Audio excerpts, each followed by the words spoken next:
Il y en a qui pensent que les grands moments marquants de notre histoire, c'est dépassé, c'est révolu, c'est ringard et peut-être même qu'on ne devrait pas les enseigner. Alors ça, c'est n'importe quoi. Imaginez si on faisait fi des grandes tragédies du 20e siècle.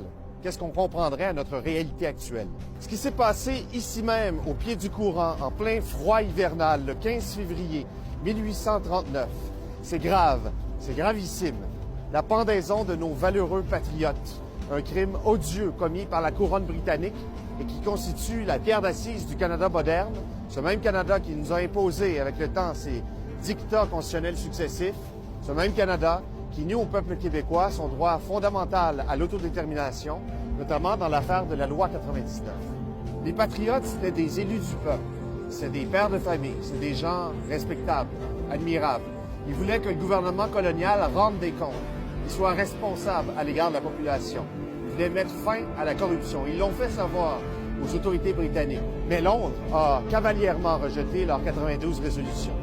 Alors, ils ont pris les armes, ils se sont mobilisés, ils se sont soulevés contre la domination, contre la tyrannie du gouvernement impérial et pour la démocratie. Ils ont essuyé une répression violente, sanglante, sans merci de la part de l'armée anglaise, la plus puissante armée du monde à cette époque. Ils en ont appelé à la liberté et à l'indépendance. Ils ont voulu faire du Bas-Canada, le Québec actuel, une république libre. On les a tués, on les a pendus haut et court, d'autres ont été forcés à l'exil.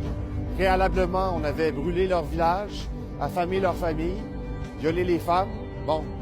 Et depuis, le Canada, qui est l'État successeur de l'Empire britannique en ce continent, fait tout pour enterrer cette histoire.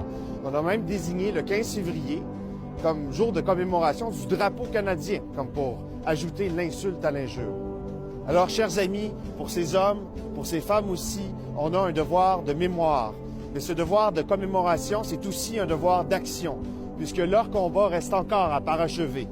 Vive la liberté, vive l'indépendance.